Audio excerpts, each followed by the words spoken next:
is the story, the fantastically true story, of Herbert A. Philbrick, who for 9 frightening years did lead 3 lives. Average citizen, high-level member of the Communist Party, and counter-spy for the Federal Bureau of Investigation. For obvious reasons, the names, dates, and places have been changed, but the story is based on fact.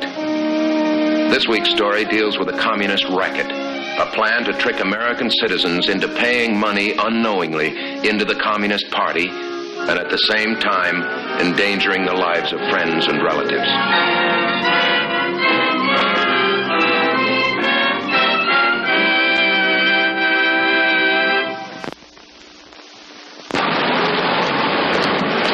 .30 p.m. Be at the intersection of 7th and Lincoln, southeast corner. Wait until an old sedan approaches and flashes its lights. Then throw away the newspaper you're carrying and get inside. Destination, a high-level meeting of certain key communists. So high-level they don't even give you the address, but you know why it's been called. Spy Queen admits communist espionage. Complete investigation of Soviet America Commerce Institute underway. The FBI warned you this was going to break.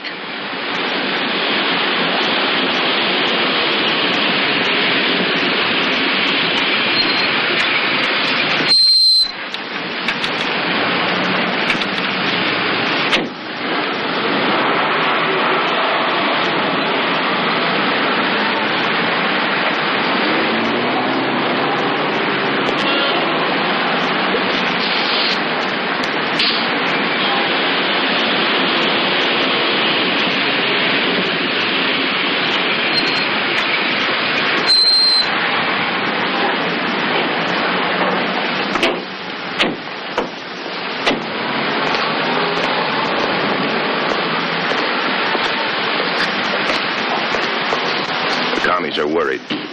Comrade Martha Phillips, their leading lady in the Soviet America Institute.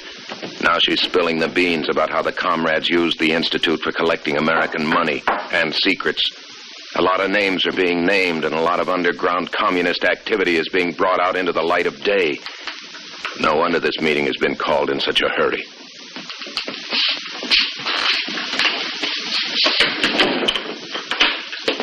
All right, comrades, sit down.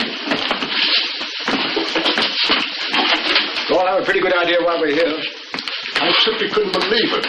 I've never been so shocked in my life. To think that Comrade Martha... Martha Phillips is no longer a comrade. She's been expelled from the party. Well, of course, but I just meant that... The first question is, how much damage can she do? Comrade Herb, if your value to the party lies in the fact that you're a secret member, is there any chance that this woman might identify you as a communist? I'm trying to think back. I didn't recognize her picture in the paper. If you ask me, it flattered her. Go on, comrade. Of course, there's a chance that our paths may have crossed at some time, but I don't believe so. That's something. All right, Comrade Barbara, you apparently knew the woman. Yes, comrade. If she named you, you will deny the charge and ask for an immediate hearing. Yes, comrade. Comrade West, you were her district leader. You will prepare a list of every party member that she might identify. The list will be delivered to Comrade Jenny at party headquarters no later than 9:30 tomorrow morning.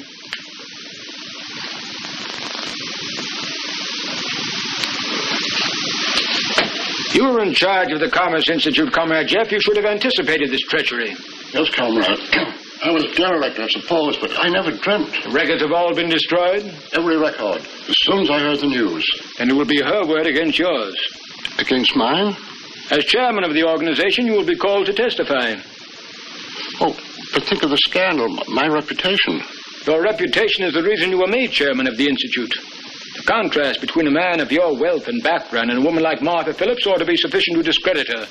If it isn't, there will be other witnesses to assist you. I see. Well, if there's no way I can avoid testifying... The damage is done. Time to stop a traitor before he can become a traitor. This is the problem we will always have to face. But if we are vigilant, discover these dissenters in advance, we can eliminate them. Eliminate? If a person is so confused, so distorted, that he is considering betraying the party, he might find it impossible to live with himself.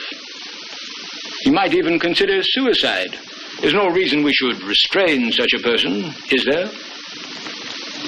It might be necessary for the party to assist him.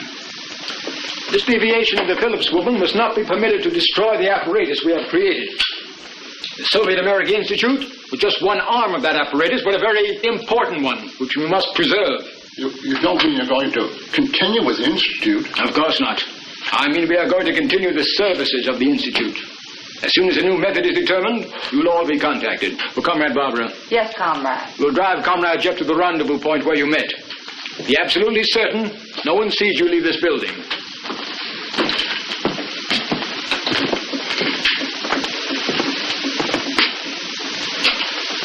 Comrade Bill? Yes? Nothing.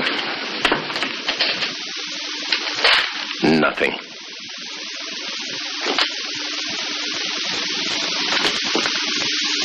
What's the matter with you, Philbrick? Your advertising business is having a tough time competing with your curiosity about what the comrades are up to now that the heat's on. You haven't heard from... Philbrick? This is Mr. White. Oh, yes, Mr. White. How are you? Fine, thanks. I'm calling about that new advertising campaign we were discussing the other evening. Remember I said I'd let you know when it was time to get it underway? Yes, I remember. I was wondering if we could get together about 5 o'clock this afternoon. Why, yeah, sure, I guess so. Oh, there's just one more thing. I'd like to be sure that the man who was in charge of the last ad campaign is present. So if you could stop by his house and bring him along to our meeting, I'd appreciate it. He wasn't very enthusiastic about the last campaign. Maybe he's lost interest in this one. Well, if he feels that way, I'm sure you can change his mind. Okay, Mr. White. I'll do what I can. See you later. They don't waste much time, do they, Philbrick? It's less than a week since Comrade Martha opened up on the Soviet America Institute of Commerce, and they've already got a substitute warming up to go into the game. But it sounds like Comrade Jeff wants to stay on the bench. Well, all you've got to do now is give him a little pep talk.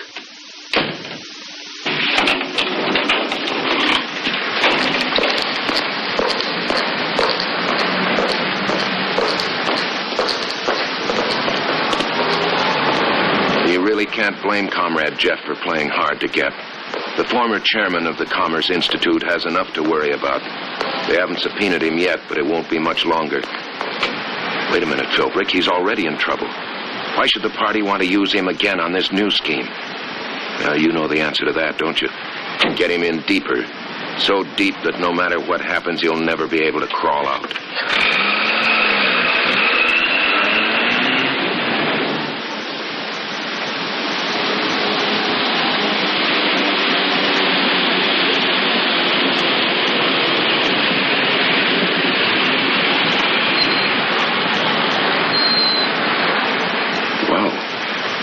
Fancy address for a communist, isn't it? Why would a man who lived here join the party? Foolish question.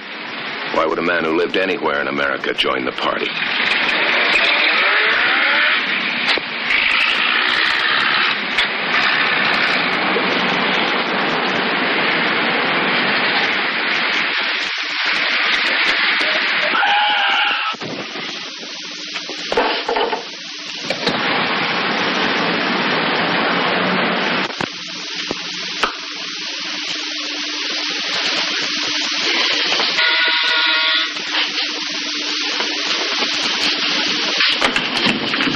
Show Mr. Philbrick in, Mary.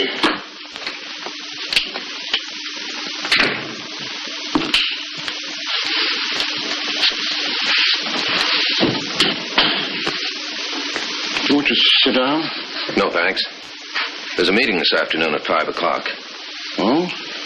Apparently they've had some trouble contacting you. That doesn't matter. I'm not able to leave the house. Oh? Well, I'm afraid you'll have to. They sent me here to escort you to the meeting. But, Comrade... You'd better get dressed. We've only got a few minutes. But why? Why is it so important? Why do they want me there? The organization to replace the Commerce Institute is being set up. That's the purpose of the meeting. They can't want me in the new organization. That would be foolish. I'm going to be called to testify about the Institute. Comrade Bill said I'd be called. But your testimony won't involve the party or your future usefulness. Will it? No, I didn't mean that. Better get dressed, comrade.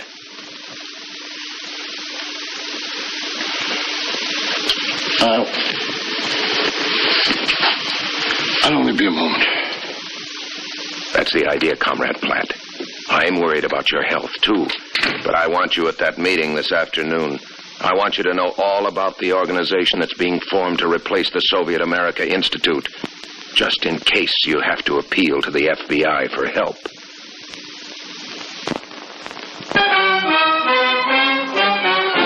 Well, here we go again. The Soviet America Institute of Commerce was a valuable party asset. A setup like that has to be replaced no matter what happens. But this time, several different organizations will be licensed to trade with Russia and the satellites. Even if one of them should be closed down, the others stay open. You know, we've taken a lease of this store, and it's going to be the headquarters for one of our new trading companies. We'll call it Parcels for Poland. And the general idea is that we sell food parcels and guarantee delivery for residents in Poland. Such a company will serve two purposes. Sale of parcels will bring money into the party treasury, and at the same time, we'll be able to obtain a list of those individuals in Poland who still have contacts here in the United States. Comrade Jeff, do you remember we discussed the possibility of such a package service when the Institute was first formed? Yes, Comrade. Well, you will be in charge of the entire financial arrangements. Accounting and bookkeeping will follow the same procedures used in the Institute. Under the present circumstances, your name will not appear as one of the officers of the company, but your duties are the same. I don't know, Comrade. Perhaps somebody else could. You're the only person with the necessary experience and knowledge of our procedures. It's just that I may be called to testify for the Institute. You haven't been called yet, and when you are, the amount of evidence you will give shouldn't take up much of your time. Yes, Comrade. You've all met Comrade George. He's our propaganda expert. You'll team up with him, Comrade Herb, and prepare some handbills that we can mail out. All right. If you need any artwork, Comrade Barber will supply it. The handbills must be ready for the printer tomorrow morning. Is that clear? Okay. Now, since Comrade George has already done some preliminary planning, I'm leaving him in charge. Well, perhaps you'd better come with me, Comrade Jeff. You won't be needed here anymore tonight, and you shouldn't overtax your strength. Yes, Comrade. Besides, we can have a nice little chat on the way home. Good night, comrades. Good night. Good night. I've drawn up a list of what the parcels will contain and the prices. Wow. They're pretty high, aren't they? Well, we have to show some profit, comrade. Before we get down to details, perhaps I should describe the new propaganda techniques our party has developed. Are you both familiar with Pavlov's conditioned reflex?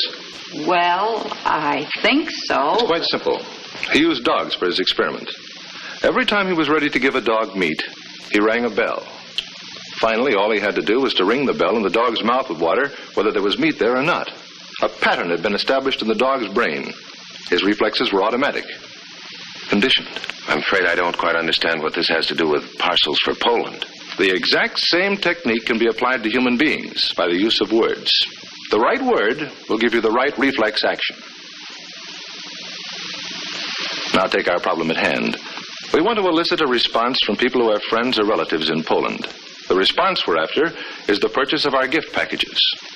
So the question is, what are Poles conditioned to respond to? What impulses cause them to act? Well, they've always had a strong desire for freedom and independence. Well, they have their freedom and liberty, comrade. Oh, of course, comrade. What other factors motivate them? I'll tell you one. We might as well face it. The Poles are religious. Of course, in Poland, this factor is gradually being eliminated. But we're appealing to Polish Americans, who are still devoutly religious. What word combines religious feeling with a desire to give? The answer is obvious. Christmas. So we're not going to advertise parcels to Poland. We're going to advertise Christmas parcels to Poland. So we'll have Christmas parcel number 1, Christmas parcel number 2, and so on. I think it's a wonderful idea, Comrade George. Comrade Herb? I think it'll be very effective. What are we waiting for? You know it would be effective, Philbrick. You're an advertising man. You ought to know. It's quite a scheme. Sounds foolproof. Wonder what the FBI will have to say about it.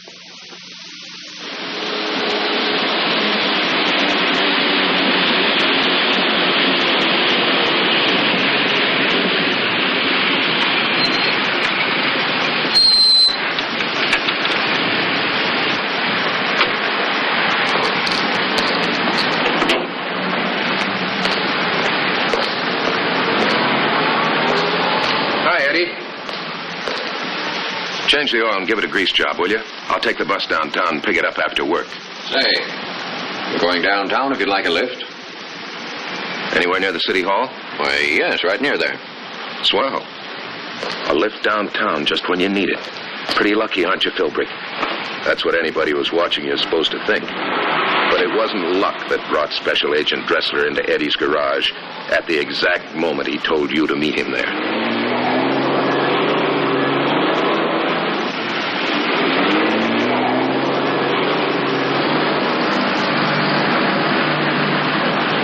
This is your chance to fill him in on Christmas parcels for Poland, the direct descendant of the Soviet America Institute of Commerce.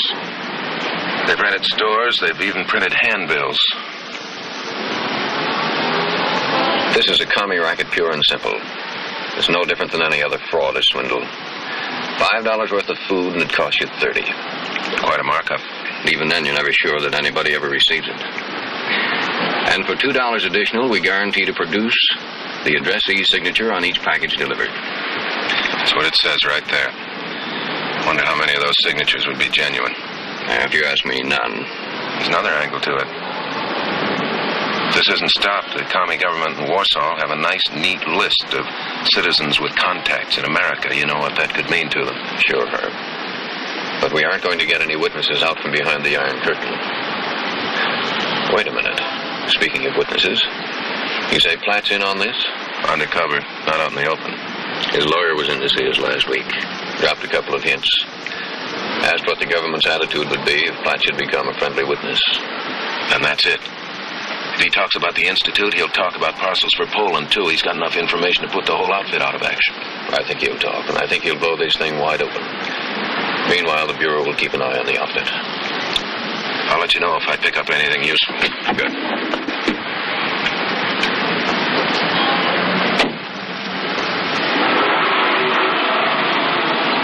When the FBI says they'll keep an eye on something, that eye doesn't close. It doesn't even blink. But you've got a pretty good idea of what Dressler and the other agents will see at the Office of Parcels for Poland. And it isn't a very pretty picture, is it, Philbrick?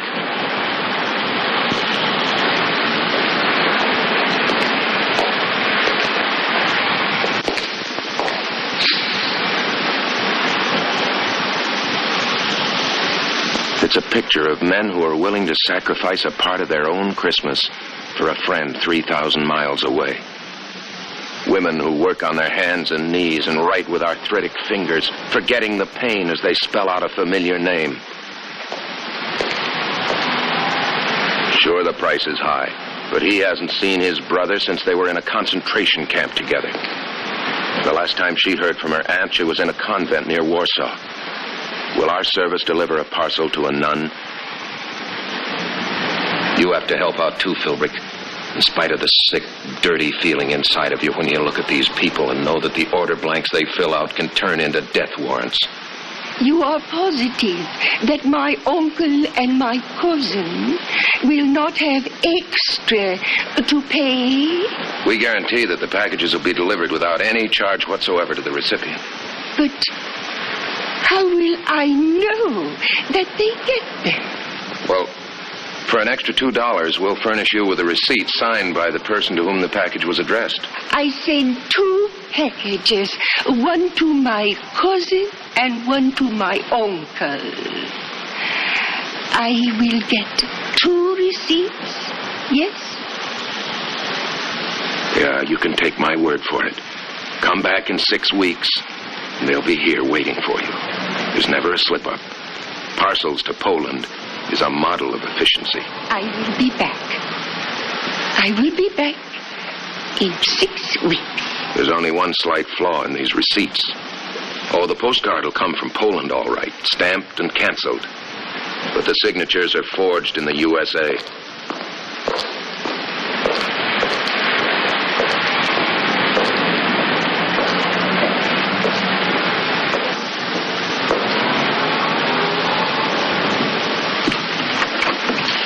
I think I'll take off, comrade, if you don't mind closing up. Not at all, comrade. See ya.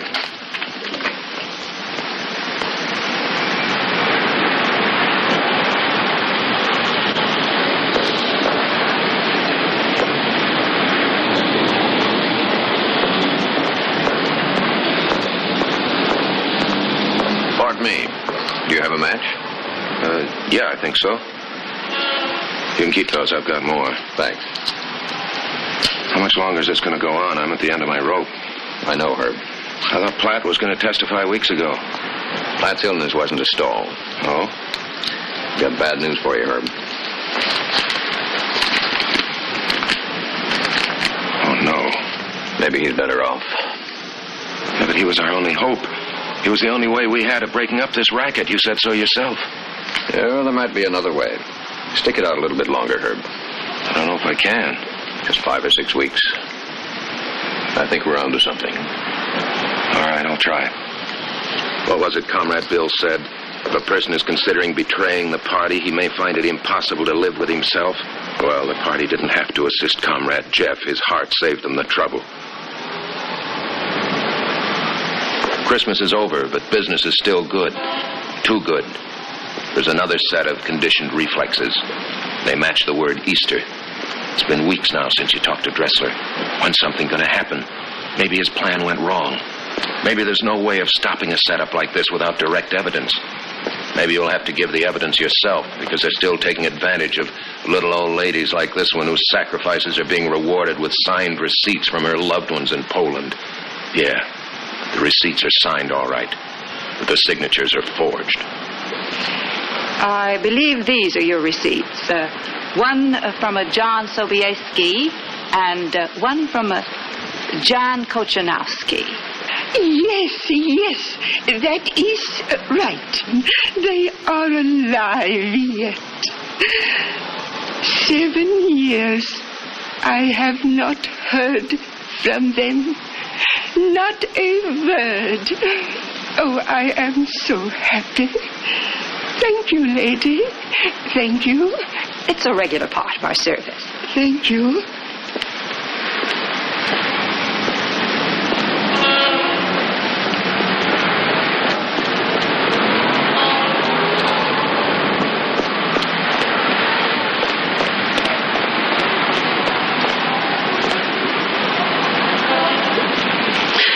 I'll get them.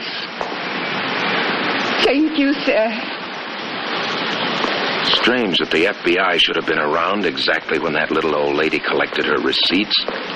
Or was it coincidence? The comrades weren't planning to close up shop before Easter.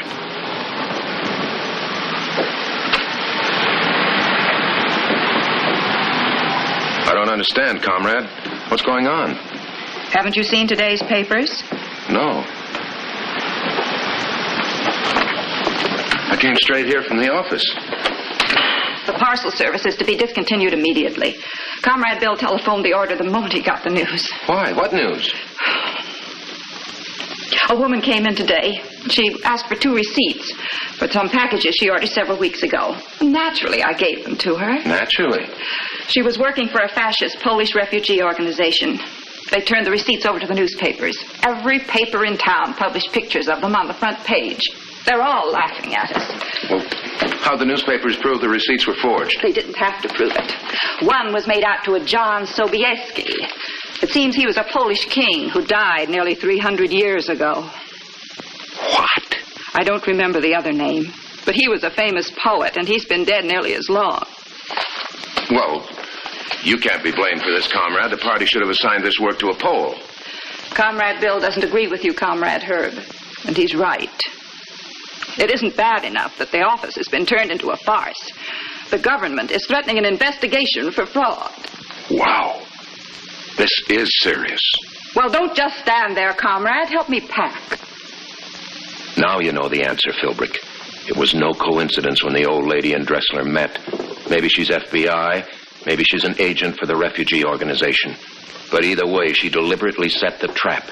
And it's a cinch there aren't going to be any more communist parcels for Poland.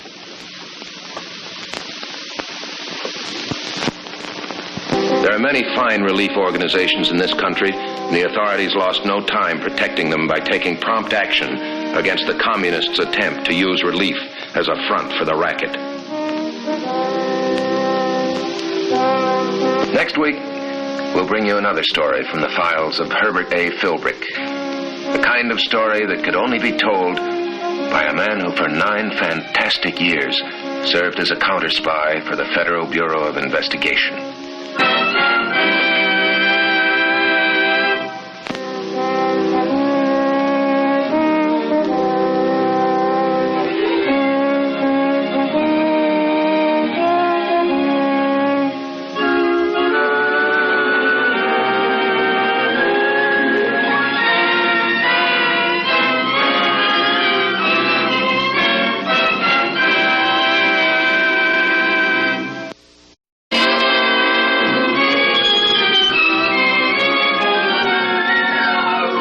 This is the story, the fantastically true story, of Herbert A. Philbrick, who for 9 frightening years did lead 3 lives. Average citizen, high-level member of the Communist Party, and counter-spy for the Federal Bureau of Investigation. For obvious reasons, the names, dates, and places have been changed, but the story is based on fact. There's got to be an important reason why the Communists would work for the election to Congress of a man who's rabidly anti-communist. This week's story concerns the reasons behind the Communist plan to elect this candidate.